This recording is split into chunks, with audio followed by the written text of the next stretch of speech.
सलाम बाबा जी की हाल चाल के हाथ से खा लो क्या बोला तूने? और सुनाओ की काम करते ਮੈਨੂੰ ਫਾਲੇ ਦੀ ਸ਼ਿਕਾਇਤ ਫਲ ਦੀ ਸ਼ਿਕਾਇਤ ਤੁਹਾਡੇ ਕੋਲ ਪੁੱਛਣਾ ਚਾਹ ਰਹੇ ਕਿ ਜੇ ਮੌਜੂਦਾ ਘੁੰਮਣ ਦਾ ਤੁਸੀਂ ਮਤਲਬ ਮੁਤਮੀਨ ਹੋ ਜਿਹੜੇ ਹਾਲਾਤ ਚੱਲ ਰਹੇ ਨੇ ਇਸ ਵਕਤ ਨਹੀਂ ਤੇ ਤੁਹਾਨੂੰ ਜੇ ਇੱਕ ਦਿਨ ਦਾ ਮਤਲਬ ਵਜ਼ੀਰ ਆਜ਼ਮ ਬਣਾ ਦਿੱਤਾ ਜਾਵੇ ਤੁਸੀਂ ਕੀ ਤਬਦੀਲੀਆਂ ਕਰਨਾ ਚਾਹੋਗੇ ਸਾਰਿਆਂ ਨੂੰ ਫਾਇਲ ਲਾ ਦਾਂ ਸਾਰਿਆਂ ਨੂੰ ਫਾਇਲ ਲਾ ਦਿਆਂ ਇਹ ਨਹੀਂ ਮਤਲਬ ਕਿਹੜਾ ਨਿਜ਼ਾਮ ਬਿਹਤਰ ਕਰਨ ਦੀ ਜ਼ਰੂਰਤ ਹੈਗੀ ਆ ਪਰ ਇਹਨਾਂ ਦਾ ਨਾਮ ਕੋਈ ਚੰਗਾ ਬੰਦਾ ਹੋਵੇ ਤਾਂ ਤਾਂ ਹੀ ਅਸੀਂ ਚੰਗਾ ਸਾਰੇ ਕਹਿੰਦੇ ਸੀ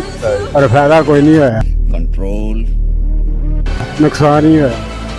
ਮਤਲਬ ਬਸ ਇੱਕੋ ਕੰਮ ਰਹਿ ਗਿਆ ਹਾਂਜੀ ਬੱਚਾ ਪੈਦਾ ਹੋਵੇ ਉੱਥੇ ਵੀ ਟੈਕਸ ਹੋਊਗਾ ਬਸ